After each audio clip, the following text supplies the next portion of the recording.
up the way. So the bio. Well, my first degree is in psychology and economics. Psychology obviously being a lot of where the social engineering comes from, and the bullshitting coming from economics. What I worked as before, well, I was a regulated financial advisor. So when you're looking at all these PPI scandal adverts on the TV, yes, that was me. I was a sales manager, so I got to shout at people. And I was a sales trainer, so I got to tell them that they're going to get shouted at further down the line. At the moment, though, I'm an ethical hacking student up at the University of Aberdeen, Dundee. So obviously that's where I got this hackers methodology and thought, hang about, a lot of these things you're saying in this social engineering gig, that sounds like a lot of the shit that I did as a salesman. Therefore, I wonder if there'll be any crossover, and hence this talk came through. I should give you a disclaimer at this point. I do tend to swear during my talk, so if anybody's easily offended, I will. What is social engineering? Well, just in case anybody's wondering about the pictures, that guy's an engineer, and this guy's clearly on the social.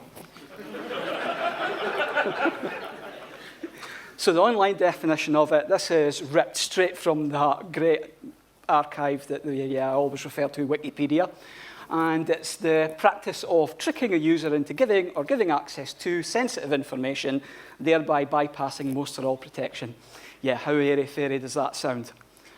The way I see it is, it's bypassing that human firewall, it's bypassing the human IDS. It is hacking, it's hacking the human mind and looking at, just like a hacker would, looking at methodologies of popping into that and, yeah, getting it to run code it quite frankly shouldn't. So, what I would say about social engineering, yeah, that's the Mona Lisa, because it's part art and it's part science. Art because not everything is set in stone within social engineering. It's not a case of if you do X, Y will happen. A lot of it is more subjective. But of course, we'll have the science of psychology in there behind it as well that can give us some hints. Number of mediums at SOVA, in case you hadn't worked it out. That's face-to-face. Now, your average salesman, I'll bring that one back up, they'll typically be doing their side of things face-to-face as well. Most selling nowadays is done there. It's the part of social engineering that I most enjoy because you can actually get the gauge from the people that you're looking at and pick up a lot of these signals that I'm going to show you throughout this talk. The next one is over the telephone. Telephone's not too bad because you can pick up some of the auditory signals. Again, I'll speak about some of those later on. But it's a bit less personal. The beauty of the telephone over face-to-face, though, is face-to-face, if you balls up, you are getting caught at the end of the day. If you're over the telephone, then you can introduce the guy to that boo ringtone. Lastly, for social engineers that don't have the balls to go in face-to-face, we, of course, have online, which is the likes of your phishing scams, your just general emails coming through and shit like that. All very, very good.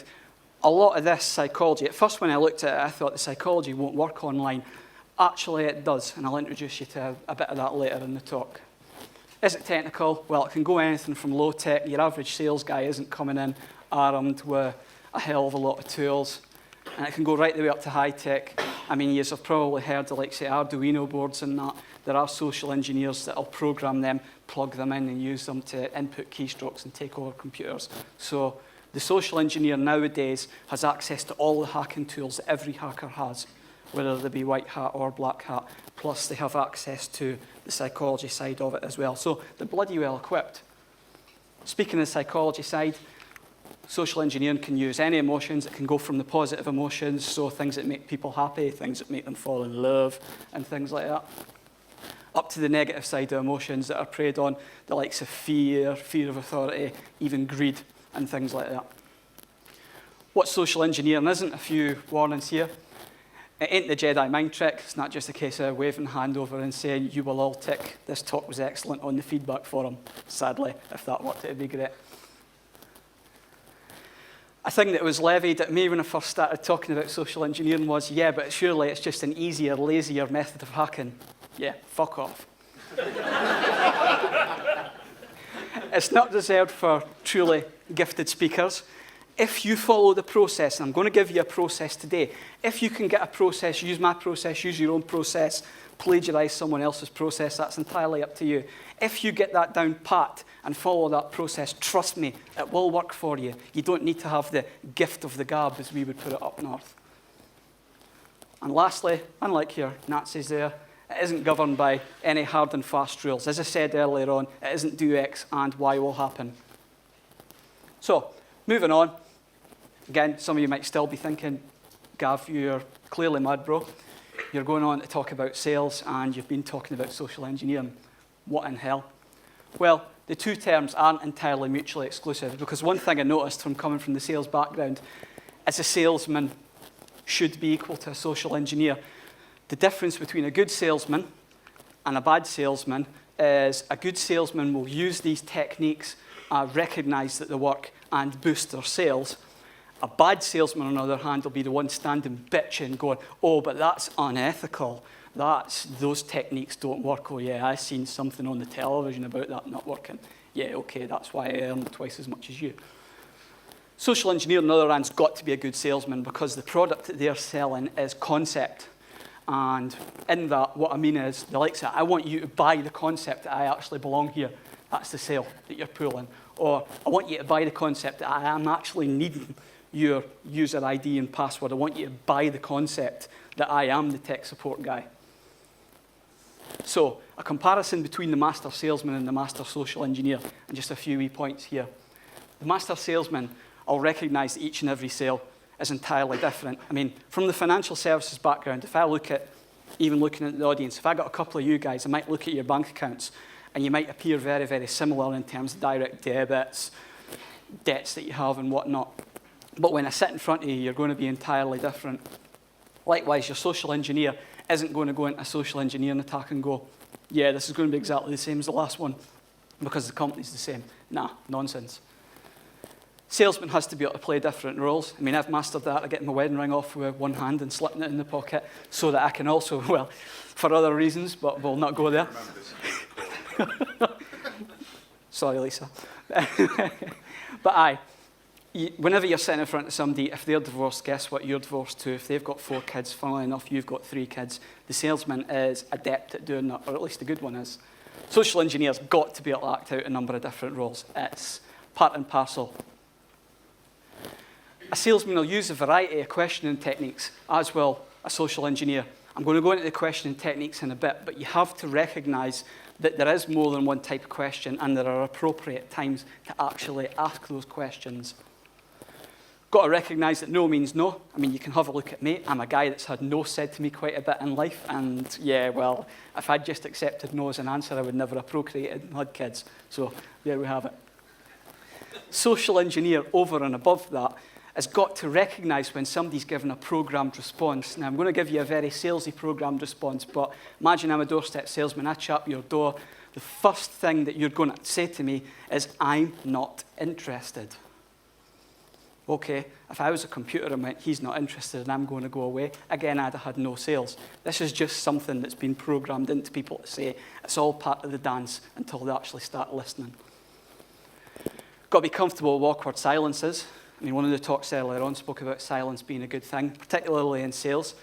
As a sales trainer, I've seen people get killed before because they'll reach the point, they're trying to close the sale, everything goes silent while the customer's thinking, and the salesman leaps in first and starts trying to fill the silence. Oh, have you thought of this? Oh, have you thought of that? Yada, yada, yada. No, you're not giving the sales process enough time. You're not giving the person that you're trying to sell to enough time to actually stop and think about what you've talked about. So you end up killing your own sale because you think, yeah, this guy's just a pushy arsehole. Likewise, for a social engineer, if you get a silence, look on that doubly so, because if you get a silence, it's giving you time to think as well and just reassess the situation and maybe apply some of these techniques as well I've got further down. Salesman's going to ask for repeat business. Of course, you're going to ask to refer to other customers. If you're a social engineer and you turned around and said, is it okay if I come back in 6 months and con you again? Nah, that's not going to go down too well.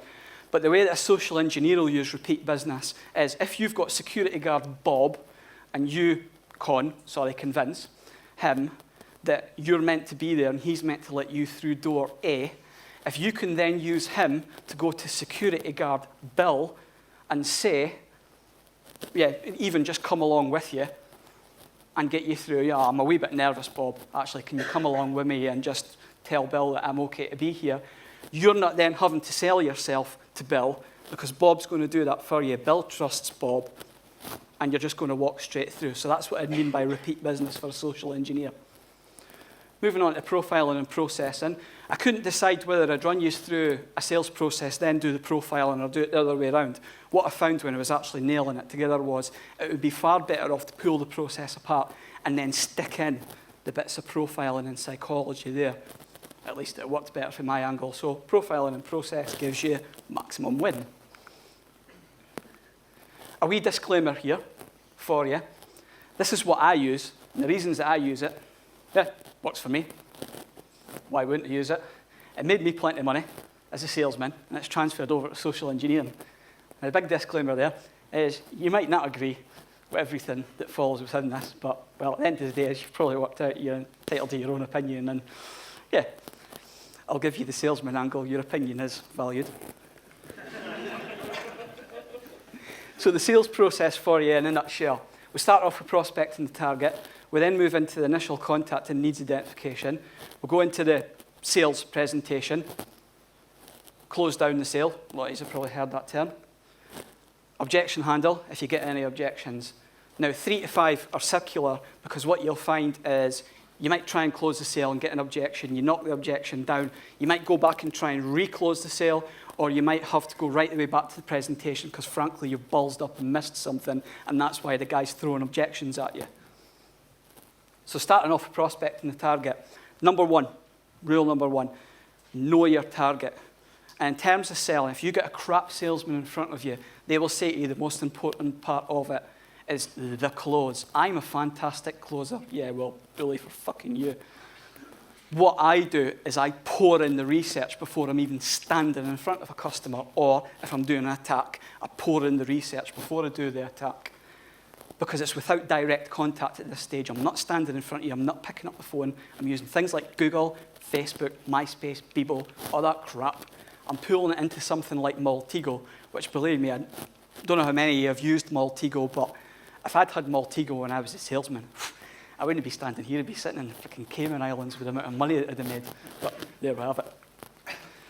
The other thing you've got to know is not just knowing your target, you've got to know your limits, and it's a thing called backward planning. The way that backward planning works is it'd be fantastic as a salesman to walk into a place and say, I've just sold 10,000 units of this widget that people use in their hand. The problem is if your company is only capable of making 1,000, that's going to be even worse than not making the sale because you're going to make an absolute arse of you and your company by not being able to deliver that 10,000 and you've lost any future sales. How that works for a social engineer is in terms of performance. If you go in and you say that you're the network guy and you have no idea about networks at all, guess what? If you run into their network guy and he starts quizzing you on it, very quickly you're going to look, well, like Fanny, for the want of a better term. So a simple personality test for salesmen or social engineers. The thing I would say about this is, yeah, like everything in sales, it's poached and pilfered from elsewhere. That's how we become good salesmen at the end of the day. And this was borrowed from the Myers-Briggs personality test. Now, yeah, Myers-Briggs were a mother-daughter team that actually used some of the work of an earlier psychologist, Carl Jung, that's very, very famous. I'm not going to bore you with the scientific fact behind it, but what I will say is we use 2 of the 4 areas in sales because what we need to know for our Sales 101, we need to know what a target's going to listen to, and we need to know how they're going to make decisions based on what they've listened to. I don't give 2 shits whether you're an introvert or an extrovert. At the end of the day, how you handle yourself at a party is entirely up to you. And I really, frankly, don't care about how they handle issues either. I'm caring about the stuff that is living for the moment. The danger here, though, is if you get it wrong and you gauge them to be at one part of the profile and start to try and mirror them, and you've actually, like I say, got it completely wrong, the further apart you are on these scales, generally you're going to find that you rub against this other person, and it's going to be really, really hard to get anywhere. So take that disclaimer seriously. So how do we actually reel these buggers in at the end of the day? That's what you're interested in. So we've got 2 types, and my apologies, that's appeared slightly off format. But you've got sensors, and you've got intuitive. This is what they listen to. Now, what a sensor does, they're the people that they'll need to try things out first. They're the ones, and you'll all know people that are like this. If you're going to convince them of anything, you've got to give them a step-by-step explanation. You've got to give them things one step at a time. You've got to give detailed descriptions of things before it'll actually work. The flip side of that coin is the intuitive person. They trust their gut feelings. I mean, very, very quickly, they're looking as I say up there, they're looking at the big picture. So if you're hitting them with details, forget it. They aren't interested in it. If it feels right, they're going to listen to it.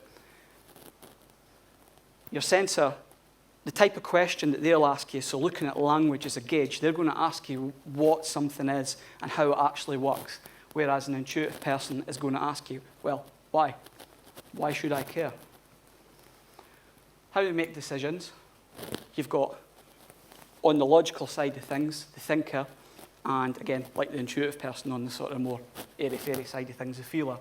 Now, thinkers are driven by facts and logic, reason, and stuff like that. I'm just thinking this thing's going to go off the bottom of the slide, so apologies for this. I did adjust the formatting, but there we have it. They're going to go, well, whatever the facts suggest. The key is there that if you've went step by step through something with a thinker, even if they don't feel that it's right, they're going to do it because factually it's right. Whereas the other side of the coin is the feeler. They're not going to do it if it doesn't feel right. You really need to give them some alternative to it. So with a thinker, you've got to balance up the pros and cons of what you're trying to convince them of. Whereas with a feeler, as I said, give them some alternatives to it that might feel better. The thinker, you're just going to bore by going through a list of alternatives. Whereas the feeler, they might go, well, I don't like option A, but option B feels a lot better. So the thinker is very, very task-focused, and the feeler is very, very relationship-focused. So to grind that together, what does it actually mean? Well, in sales, or a lot of sales processes, I've came up with 4 different types of people. You've got somebody that's a sensor thinker, and because we're not really that inventive in sales, we just call them thinkers. What you need to do if you're convincing them is start off with a fact, and then, well, keep up with the facts, keep up with going stuff step by step, because it's how they're making their decisions as well. So start off with facts and keep on going with logic. Your sensor feeler, again, rather inventively called the feeler, stick to giving them the facts, but then show them how these facts are actually going to affect people on the grand scale of things. So get off of facts and onto the big picture. So it's facts and feelings. Your intuitive thinker is your controller. They're the ones that start off with the big picture, so they get bored with facts, but they're going to relay facts back to you. So a bit bloody hypocritical, for the want of a better term, but that's just the way that these folk work. So start off with an overview, then move into logic with them. Lastly, intuitive feelers, what they call entertainers, are folk that start off with a big picture and, ultimately finish up with a big picture. They want to look at how everything meshes together. They love a bloody good story at the end of the day. They're really the ones that they'll tell you stories and expect you to tell them stories back. So it's overview, then feelings. Now, some research has been done, which if anybody wants it, hit me up on email or Twitter. I'm quite happy to go through it with you. But they went into where people fit depending on how they work. So just having a look at some of the ones that are up there. Your sales staff tend to be up on the intuitive side of things, so they tend to be either entertainers or controllers, depending on how hard a seller they are. Managers, as you would naturally understand, fall within the controlling side. Because, again, if you're going up to a manager and hitting them with the nitty-gritty, and, well, Brian Honan was discussing it earlier on about how to talk to managers, but they don't want to know the technical nitty-gritty. They just want the overview, and then they'll lay out the options as they see it. Techies, naturally, fall within the thinking side. Interestingly, security staff fell down within feelers. Now, at first, when I looked at that, I thought, wait a minute, I know a few security staff, and they don't seem very feeling to me. But what they've said about the feeling side of it is these are the ones actually that, because they're quite emotional on the inside, that if you piss them off, they're the ones that will blow up. And I thought, I do know a few security staff that might actually cover. So moving on to initial contact and needs identification, you're going to carry on your profile. And this is when we've done all this stuff on the internet, we've done it all on Maltego, we're getting a rough idea of how the profile's building up. You continue the profile, and when you're in front of them, you've got that idea. You're just making sure when you're there that what you have effectively pointed at is correct and adjusting accordingly.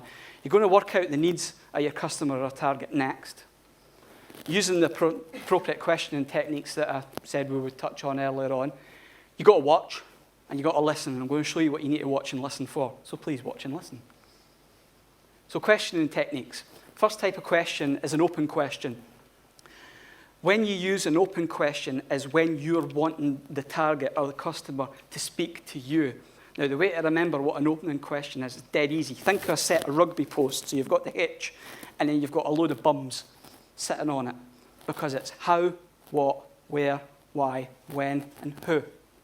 If you give somebody an open question like that, so who manages your servers, they're not going to go, no. It just doesn't work at the end of the day, unless they're like me and they're trolling you. Flip side of the coin is a closed question. You've probably worked that out for yourselves. What a closed question does is that gives you a one-word answer, usually yes or no. Now, be very, very careful with them. They're the ones that are encouraging your target to think before they give you that one-word answer.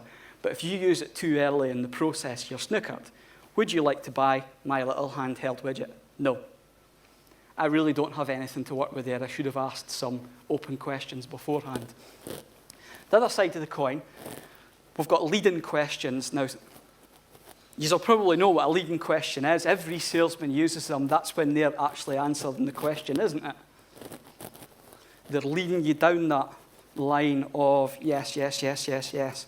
No, no, no, no, no. However they want to go. The problem with using too many leading questions is you appear like an arsehole, to be quite frank. Very, very quickly they'll pick up and go, wait a minute, I'm not getting to actually say anything here. So the flip side of that coin is the following question, which, well, if I just sort of, for the first time I did this talk, spoke to people, and a lot of them didn't know what a following question was. That's just a question that you're using to shunt things along the way. So if they've asked you a question, say you're selling a car, and they ask you a question about a gearbox, if you then follow up with another question about the gearbox, you're just keeping the thing going down the line. So if you're saying, oh, well, do you prefer automatic or manual? The problem with using too many following questions is you appear like a bit of an idiot because they're guiding the conversation. So make sure you're using a balance of both of them. So what to watch and listen for? I'm not going to go too much into neuro-linguistic programming. There is some good things that have came out of neuro-linguistic programming, but what it basically says is see as the target sees. And that's very, very good advice, because there's three basic methods that people have of perceiving the world. You've got your visual people, your auditory, and your kinesthetic. So people that gauge the world through sight, people that gauge it more through sound, and people that gauge it through feel, for the last one. Now, a really, really good way of gauging what someone is in these senses is their language, because the visual is going to say stuff like, I see what you mean. They're going to use sight within language. And as I said to you earlier on, if you're social engineering someone online, the language that they write with is the same, so you aren't actually having to speak to them, because they'll type with things that are very, very visual. Auditories, hear what you're saying, and things like that. And then kinesthetic, they're the weird ones, for the want of a better term. They're the ones that like to touch base and, yeah, like to stroke you and stuff like that. It's just fucking awful. But there we have it. If anybody's kinesthetic, well, just refer back to my slide on being offensive. So, what you need to watch for. Now, I'm not putting an eye up there because I'm suggesting to you that you don't know what to watch with. This is your target's eye. Now, if they look up to their left, now bear in mind it's to the left as it is there, so you're looking into their eye, or to the right. Now, again, it was touched on a talk earlier on. This really isn't a gauge of whether someone is lying or not. Some folks say that it is, but what I would say is, as a salesman or a social engineer, there are some guarantees that come out of this. Yeah, it might mean that they're lying, because if they look up to the left of remembering images. Now, the way to get somebody's eyes moving about is to ask them a generic question So, for instance, if you know the person's got a daughter and you say, describe to me your daughter's birth, you know what I mean? What was it like? If they're looking up to the left, they're remembering how things looked at the time, and they'll use the language again of everything. Oh, no, there was blood everywhere, the midwife was wearing this, yada, yada, yada. They'll describe what it sounded like. If they're looking up and to the right, they are creating images. Now, yeah, this is where some people reckon that they might be lying about it, but there could be another reason why they're creating images. The thing that I would use as a gauge, though, is if they're looking up while they're remembering, they're accessing visual memory. So all that you've told there is the fact that they're visual. Whether they're lying or not, well, yeah, I'll leave that to neuro-linguistic programming researchers. If they look centre-wise across to the left, then they're remembering words and sounds. So they'll describe back to you the sound of the event. Yeah, the missus was screaming. The midwife was telling her to shut up. Yada, yada, yada. This is why I'm not a midwife either. If they look to the right, they're creating words and sounds, which again, yeah, some people might say that means that they're lying, but I'd just use it as a gauge of the fact that they're auditory, not visual. If they look down to the left, they're having an internal dialogue, which, yeah, you've probably lost them, you've probably just bored them and they've decided to think about something else entirely, so that's not really a gauge of anything. But if they look down and to the right, then they're converting the words that you've said into feelings, and they'll describe how they felt. So, it felt great at the birth, yada, yada, yada. Yeah, okay. You can probably tell I'm not a feeler. If they give you an unfocused stare, they're not on drugs, they're not dead. It just means that they're probably processing information that they've given you, and that's usually visual. So they'll stare, and then they'll look up to the left and right. So what to listen for? Well, with visuals, they're higher-pitched talkers, they're quicker talkers, and they do a lot of shit like I do, moving their hands about. That's how you can really tell that someone's a visual face-to-face. If you're an auditory, they concentrate on sounding good. That's the best way of putting it. They do have the lower-pitched voices, they do have rhythmic voices, they don't do all this stuff with moving their hands about because they're concentrating on the sounds. And again, as I said to you feelers, they like to stroke you and stuff like that, which is wrong, but aye, there we go. Also, they'll pause quite a bit during their speech, because that feel inside of the brain just takes a little bit longer to kick out what they're needing to do. So moving on to the sales presentation itself, you're going to relay their needs back to them. This is really just checking your understanding of everything that's came back in. But you're going to do it according to the profile that you've built up. So by now, you should have worked out what personality type that this person is, or have a bloody good stab at it, and also in their language. So if they're talking in terms of, I see what you mean, yada, yada, yada, you talk back to them in that sense. Because, again, we've used myself as an example, the way that I describe feelers, I really don't understand that being a very, very visual person. So with that type of language, it sounds odd to me. But you bet your ass if somebody in front of me is using that type of language and I need to either con them or get them to buy something, then I'll be using the same language back to them, no matter how strange it makes me feel. Talk to them in terms of benefits as well. Now, I've put up features versus benefits. Some people are very, very good at recanting the features of a product. So if you're taking a sale, I mean, if you're looking at my little thing, yeah, you can click left and right to get it to go left and right. It has a fancy beam on it. Do I give a shit? No.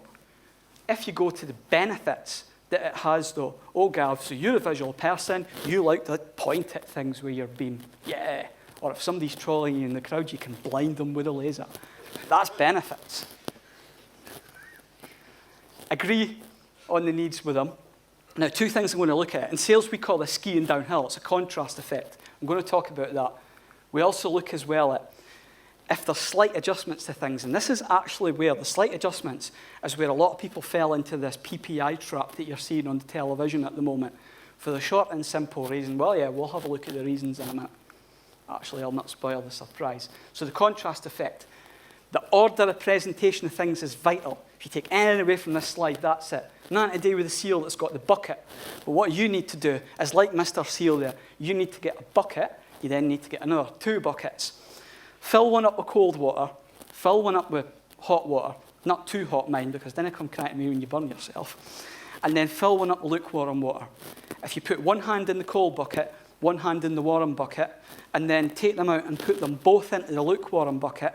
Now, you know that this bucket of water is one set temperature. It can't be more than one temperature. But your brain, and not looking at anybody in particular, all our brains are this stupid that the hand that's been in the cold water thinks this water's really warm, and the hand that's been in the hot water thinks that this water is really cold. Even though, yeah, your hands are just trolling you because it is the same temperature. That's the way our pretty crap brains work. The way that a salesman uses this, suit salesmen are very, very good at this side. They will sell you the expensive suit first. So they'll get to you, I mean, I'll say a 300 quid suit. I'm a student, that's expensive to me. Some of you think it's 300 quid, Christ, that's off the tag at Primark. Well, yeah, it's expensive to me. They'll then sell you the jumper and the tie and everything after it, because the 60 quid jumper doesn't sound that expensive when he sold you the suit.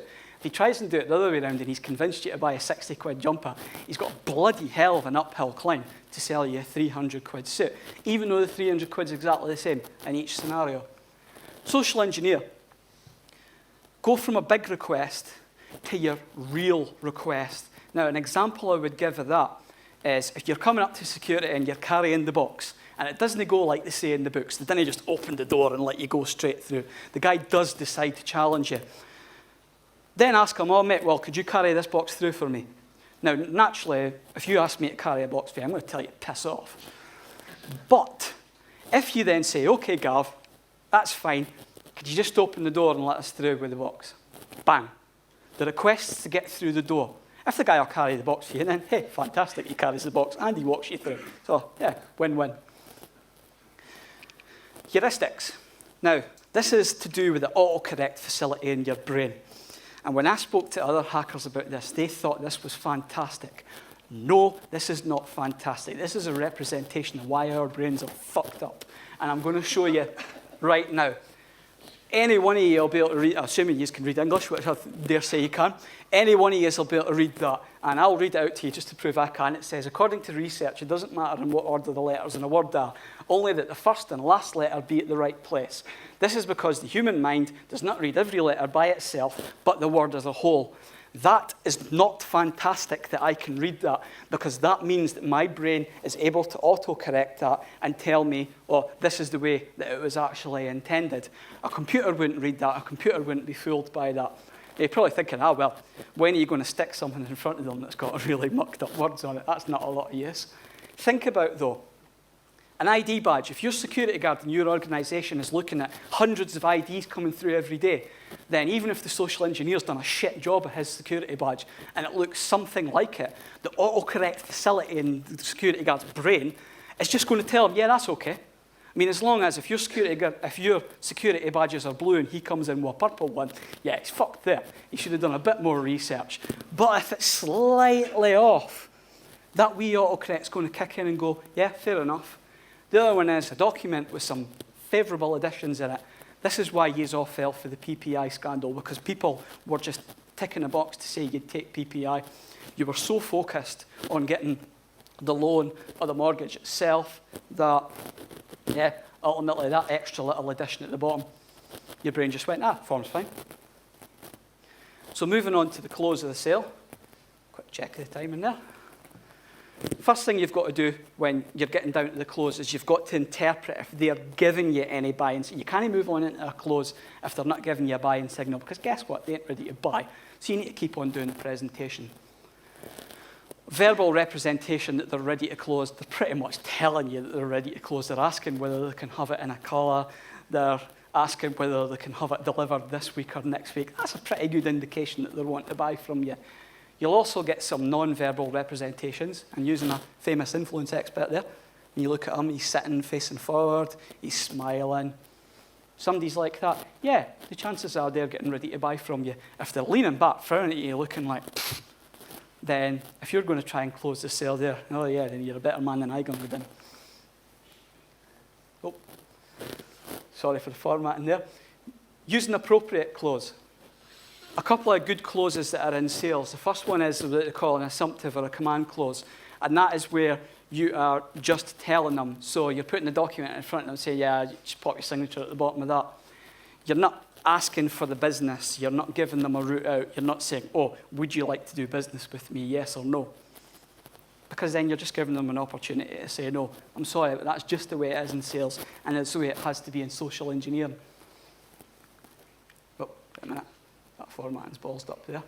The other clause that was on it was the alternative clause. Now, the way that the alternative clause works is, you give them an alternative. So if you tell them I'm going to deliver it on Tuesday or Thursday, are you going to let me through that door or that door?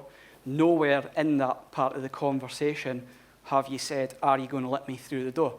No, because you're closing them down. So, as I say there, it's an ideal time to use some embedded commands as well. So embedded commands, this is another thing that's come out in neuro-linguistic programming, and it is actually one part of it that works very, very well. Because your embedded commands, your Trojan in the human mind, very, very good at slipping something in. Your subconscious works completely different to your conscious in terms of processing. The beauty of it is, if any of you have small children and they're walking in, say, carrying a glass, no like they're at the pub, but anyway, if you say to them, don't drop that, the subconscious mind hears drop that.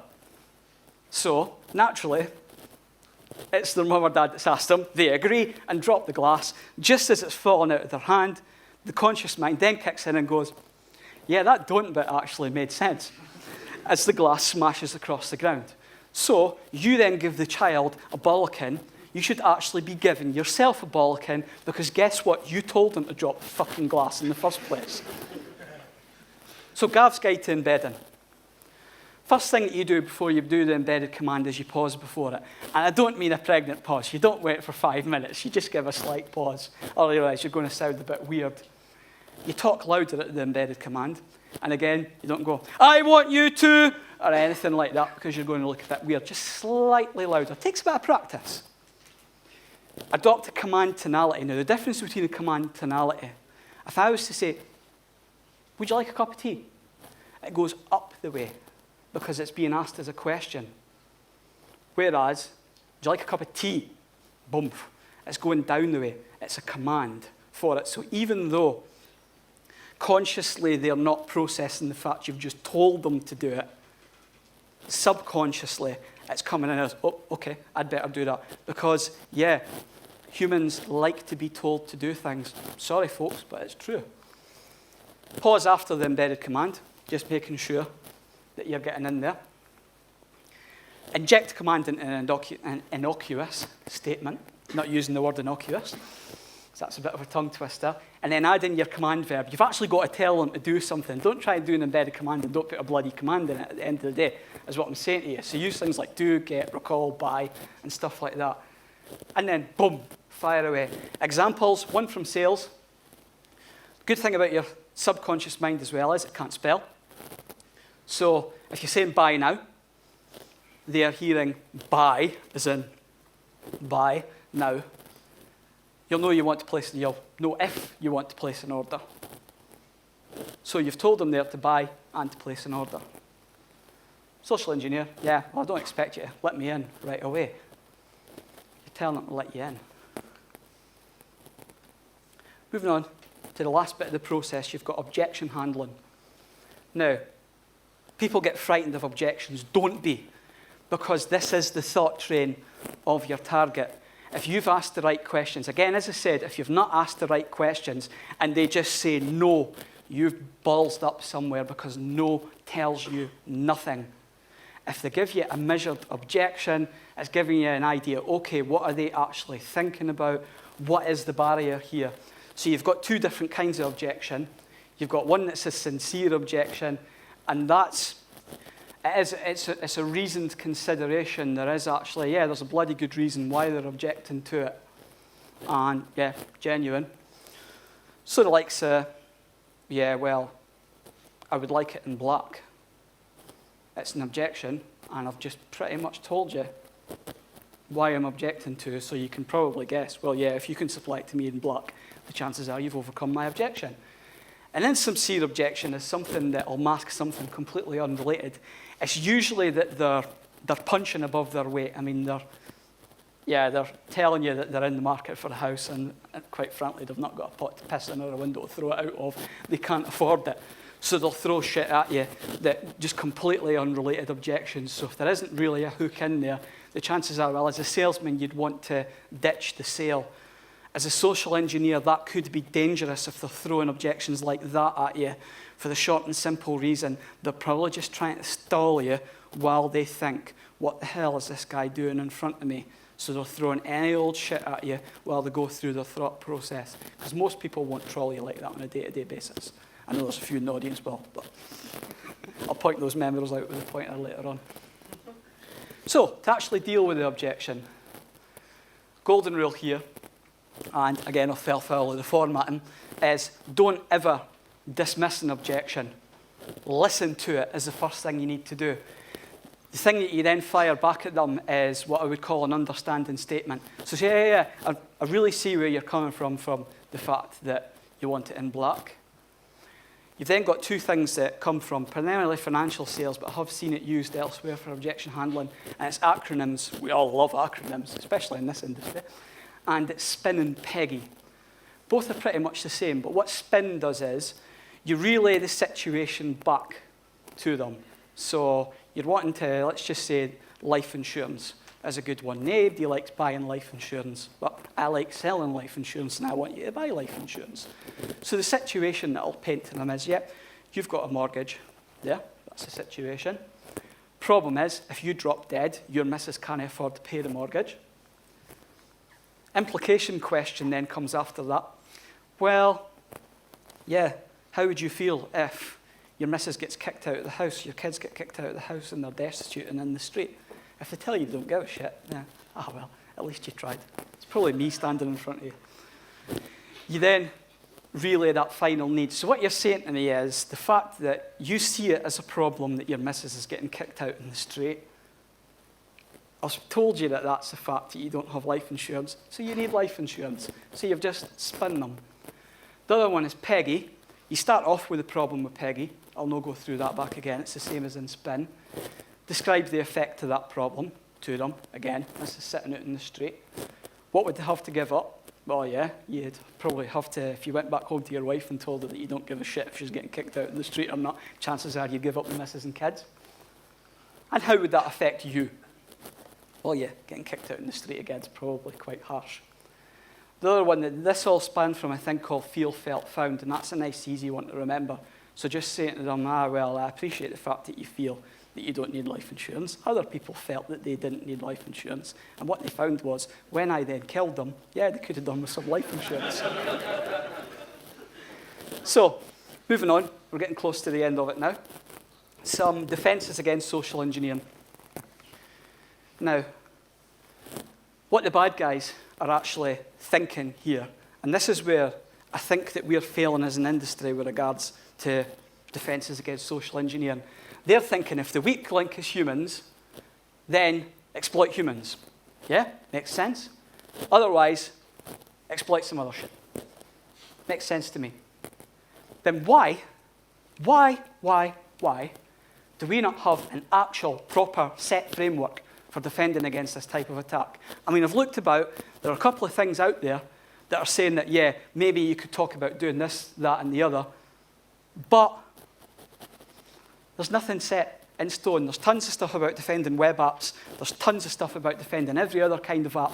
But if the bad guy's actually exploiting your receptionist, they're not going to give two monkeys about some other framework that you've got for defending against cross-site scripting attacks, because they don't need to use it. The other thing as well is, and I've heard this levelled, that social engineering attacks are unethical. What? I mean, what a lot of pish. Does the bad guy think that the attack's unethical? Does he give two monkeys that it's unethical? No. Then neither should you for your test. So if we're defending against the tools that a social engineer uses, and you've all heard of these, attack one is the USB stick lying about. So the defense against that attack is, well, if we Betty at reception doesn't need to be plugging USB sticks into her computer, guess what? Don't let her computer do it. And that way, if a USB stick's lying about that says, detailed sales figures on it, not she would probably give a shit being the receptionist, but it said something on it that was enticing, she's not going to be able to plug it into the computer. She wants to go and put malware on her computer at home. That's entirely up to her. They're not hitting your organisation. The other one, of course, is the rogue web links. Another tongue twister there. Again, if we're targeting wee Betty on reception, if she's got access to email and whatnot, and this is what baffled me being in financial services, you had frontline staff having access to things that, frankly, they shouldn't have access to. And this is for all of us to say, this is for all of us to take into management, but why does wee Betty on reception get to browse the internet? I mean, do we really want her to be browsing the internet in work time? No, she can go and do that in her own time. And again, refer back to her downloading malware. She buggers her computer up at home, just make sure it ain't linked onto your network. So defending against them was relatively simple. A defense against a direct attack, though, well, policy is the one that gets thrown out. Yeah, but we have a policy for that. I'll tell you what happened when I went, and I've worked for a few different banks as well as my own financial advice firm. I didn't do this in my own financial advice firm, I might add. But within the banks, it was a case of they brought out this weighty document that some poor security sod, very much like some of yourselves, had spent probably months compiling this. And the manager, who is probably the most compliant manager within this organisation that I will not mention, however, if I'm drinking later on, I may well, that was an invitation, turned around and handed me the security document and said, just pop your signature at the bottom of that. I didn't really have time for you to read it. What? So the problem here is what is made by man can be broken by man. So 3 golden rules that you should be enforcing, first and foremost, within this policy that I've just slated. You should have wee Betty at reception. I'm going to keep picking on her. If a visitor comes in, she shouldn't be taking their word for it that they're meant to be there. They should be calling the company that they're from. And yeah, not using it. I'll give you my ID card. That's got the phone number on it. Yeah, because your mate's not sitting outside, is he, that's going to answer the phone and say, yeah, he should be there. We've all done that before. I know I have. Moving along swiftly. If it's a member of staff, they should be calling that member of staff. I know this, and again, you read it in the social engineering books, and it just baffles me, is the fact that, yeah, and I went in and the person was on holiday, so they gave me the use of their office. What? Do these people exist in real life? And if so, can you point me in their direction? If in doubt, ask for help. That's the thing that should be enforced. The problem with these policies, though, is that, frankly, it's all stick. Again, coming from financial services, it was a case of, if data is lost, we find the shit out of that company. Yeah, that helps. No, to pick on wee Betty again, wee Jeannie, we'll pick on her. That really, really helps her when her bank account's been cleaned out because somebody ballsed up in a social engineering attack, because all they're hearing is, you're wrong, you're wrong, you're wrong, you're wrong. No, we need to introduce some carrot. So taken from something, this is just me thinking outside of the box, and I would love to hear, especially some of you that are in the security industry, because I'm a pretty new entrant to this, I'd love to hear some of your thoughts on it, particularly with a pint in my hand later on. What I seen in banking was, well, yeah, a disregard for security. I mean, people tossing passwords around. We had a thing within another banking organisation, not the same one in the security policy, though they had a similar idea with security policies. What they did was, it was 2-factor authentication, so you had a swipe card and you had a password. But the manager had a password for anyone that had forgotten their card that would actually override both forms of identification. It would override the need for your swipe card, and it would override the need for your password. Now, do you know what the managers did? They were looking for sales. They gave every member of sales staff that password. Like I said about your security measures, I mean, these are the people that are looking after your money. If you're not scared about this, then, yeah, you really need to be looking at yourselves. This is the way that your finance industry that's out there, your finance industry that your tax money is propping up, this is still the way that they think. I'm not that long out of finance. They have not improved this in the last year, trust me. So, moving on to my security test. At the moment, your banks and your retail outlets, some of you are going to know this, some of you are going to have had this, they get a thing called a mystery shop. What the mystery shopper does, to put it in a nutshell, is they come into the place and they look for things like, do you have a name badge on? Do you use the mystery shopper's name? Are you generally a nice and polite chap or chapess? And then they submit a report into the company. Now, it is checking customer experience, it's checking customer service. But depending on these results, if you have a good mystery shop, you gain money. And everybody likes money. I mean, I dare say you'll be in agreement with that. You can also lose a bit of money. So there's still a bit of stick in there. It's not just a nice wee incentive that you can just, forget about it. I've got enough bonus this month. You can lose, and you could lose, some places, a substantial amount of money. These people, they can be internal, so the likes in the banks, they would do it. They can be external, so the Financial Services Authority, they came in and did a mystery shop as well. Trust me, you don't want to fail one of them. And it's never announced, because at the end of the day, if you tell folk that they're coming, yeah, they're going to get prepped up for it. And of course, that's considered ethical. So none of this bullshit about, oh yeah, but you're actually having to go in and lie to the person. Well, the mystery shopper's lying to you because they ain't there to buy, and they ain't using their real name either. So trust me, they're lying, and nobody thinks that they're going to suddenly become fucking deviants because of the fact that they're having to tell a wee white fib. So a mystery security test would work in a similar fashion. It would be attacking smaller targets because the likes of particular, within the bank that I worked with, they would have pen tests done, but they would have it done on like head office sites. Not just the head office, but big sites, the main call centre, the main HR centre, yada, yada, yada. That would be pen tested. So, okay, fine, if they're as secure as hell. The problem is, if you take my credentials as a mortgage advisor, I could lend millions. So if you got my credentials very, very quickly, I mean, they're going to think at first, Christ, this guy's a fantastic salesman. He's done 100 million a day for the last week. I would enjoy that commission. I wouldn't enjoy getting the sack at the end of it because I'd given up my credentials.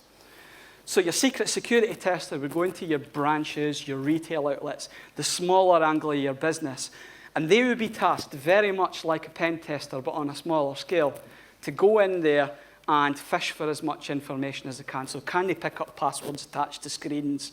Can they con people into giving passwords? So on and so forth. That's what they would be hunting for. They would have their get out of jail card because, of course, with the security policies being adhered to, they'd all get caught. Very, very security-led because, yeah, that's what we bloody need, for the want of a better term. You want your data to be protected. I know, I don't give two monkeys whether the person in the bank uses my name. But I do care if my bank account gets cleaned out because they're lax with their password. And I ask you the same question. It could be done internally or externally. I mean, again, the Financial Services Authority is a way to be defunct, but whatever they replace it with, they could be doing it to the banks. And it could be getting done internally as well, just to make sure that they're sorted for it. So, yeah, I mentioned this earlier on. Financial services companies get fined. But that's after the effect. That's after they've lost the data. That's not good enough. So just to recap, whether you guys like it or not, social engineering's grown. And every single person in this room, myself included, at some point have been social engineered. And I hope you've seen that. Any of you that have bought a mobile phone, bought a car, bought anything with another human being involved, you have been social engineered. Don't shake your head and go, nah, I've never been sold to. No. If the salesman done his job properly, you don't walk away thinking you have been sold to, because that's when your buyer's remorse kicks in, and that's when the salesman's done a shit job. It's when you walk away going, yes, I controlled that buying decision. No, you didn't. The salesman did. He's the guy that got the commission. You're the guy that got sold to. We're training people. We're training these salesmen every day. Picture this. You've got salesmen who are going out of work, and they're wondering what to do. You've then got some coverage of social engineering going on. Some salesmen could not do what I've done and come into the security industry and warn everybody. They could think, hang about, we could have a fucking field day with this. Because we've got all this psychology. We've had all of this training to turn people. This is a wee bit of food for thought for you. Again, yeah, the attackers, they know this psychology. I'm preaching to the converted with the attackers here. Got a false sense of security. So a lot of people have spoken to say, yeah, but these things are covered by our policy. I refer you back to what we did with the policy when I was working within that bank. That's how much value that policy had amongst non-security staff. And then, yeah, it might be difficult to defend against a social engineering attack, but that does not dispense our responsibility. We do not go, oh, that's too difficult, bollocks to it, we'll just do disaster management and try and cover up. No, because I've given you one way that I've thought of. I'm sure there's people in this audience that have a multitude of other ways that they could do to defend against these attacks. We just need to get out of this whole crap at the fact that it's unethical. Time for questions and answers. And just while you're doing that, my details. So again, I like Twitter followers. Any questions? Coming. There you go, you're right. So, the question I have is, in call centres in particular, you get the phrase come up time and time again, next call, next sale. For somebody who has had a bad call, they go off and they want to get a sale next time. Uh-huh.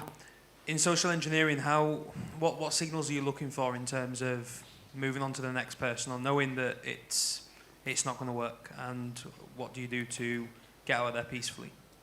If you're being compromised, just let me understand it rightly. The first person that you've went to, you haven't managed to get past. You really have to, again, as I said earlier on, each and every situation is different. You might have the opportunity to move on to someone else. If you've raised enough alarm bells in that person, it can't just be a case of next call, next sale. You have to move away from it. You have to get out. So if you're a black hat, you have to get away entirely, because if you get caught, you're going to jail. If you're a white hat, technically you're wanting to get caught anyway. Therefore, you might want to press on and try it with someone else. So my advice would be that type of call center mentality is actually high pressure, and it makes people balls up in terms of sales. It would also make people balls up in terms of social engineering as well. Take each and every attack as different. So, okay, I ballsed up with that one. Don't beat yourself up over it. You'll get the next one at the end of the day. I hope that answered. Any more for any more?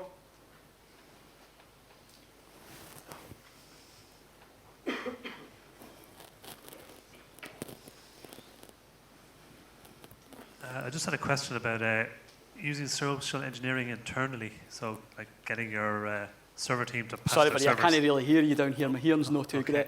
About using social engineering internally within the organization. Uh-huh. So, like getting your server team to patch their servers, or is that? Sorry, no, I'm not, my hearing's are.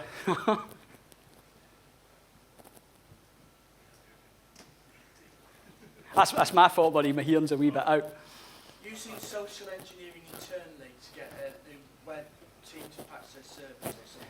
Yeah, that's what I would be using the likes of that mystery test for. It's a very, very good question. Is that would be getting done internally, so you can adapt that accordingly. I mean, I've spoken from the banking sense of things, from going into branches and that.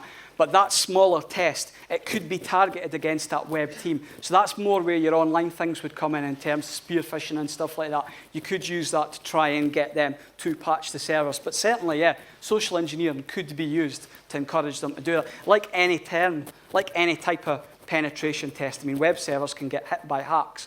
Why hit them with hacks when you can go in through the easy way? So yeah, I would encourage it that it gets done internally.